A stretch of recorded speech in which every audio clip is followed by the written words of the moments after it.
24 tonnes de gravats transforme le panorama et nous raconte la ville et sa mémoire.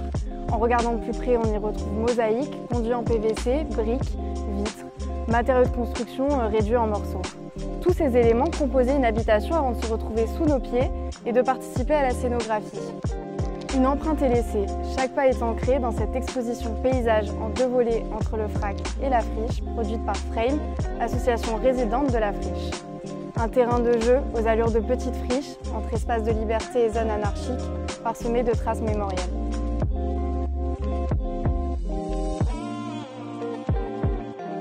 Wilfried Almendra est un artiste franco-portugais installé à Marseille. Issu du monde ouvrier, il ne se destinait pas à devenir artiste et aujourd'hui, il réinvestit ses connaissances techniques d'artisan dans son œuvre. Intéressé par la transition vers une économie maligne et alternative, soit il recycle, soit il troque. Les tubes de cuivre ont été troqués avec des membres de la communauté rome marseillaise qui récupèrent le cuivre sur les électroménagers abandonnés. L'œuvre Martyr, qui se situe juste derrière moi, provient des collections du FRAC. Elle évoque les cabanes des jardins ouvriers dans les années 50 qui se situaient en périphérie des villes. La planche en aggloméré qu'il a réemployée dans cette œuvre a traversé des générations d'artisans. Wilfried l'a récupérée dans l'ancien atelier de sellerie qui deviendra son atelier. Ces relations de confiance, ces processus de troc mettent du temps à s'installer et conditionnent le temps de production des œuvres. Un contresens aux logiques actuelles de production et de consommation.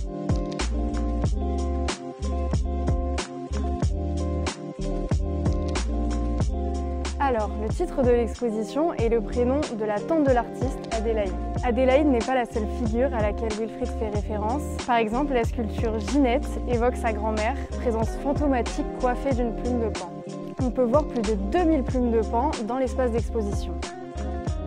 Plusieurs sculptures apparaissent comme des vanités, des natures mortes qui évoquent le cycle de la vie. Wilfried raconte les travailleurs de l'ombre. Les vêtements, chaussettes, chaussures, t-shirts semblent abandonnés dans ce paysage enfermé dans un espace d'exposition. Le public découvre des corps absents marqués par le labeur, des histoires mystérieuses à s'approprier ou d'autres à inventer. Trempe-l'œil en fonte d'aluminium ou véritables objets. À vous de mener l'enquête et de repérer les détails qui vous donneront la réponse. Le temps est mis en pause dans cet espace marqué de souvenirs que l'on découvre au fil de la déambulation. Une pause intranquille où la poésie, la fragilité surgit du matériau brut, industriel et résistant. Une fenêtre singulière sur la ville à découvrir jusqu'au 16 octobre à la Friche.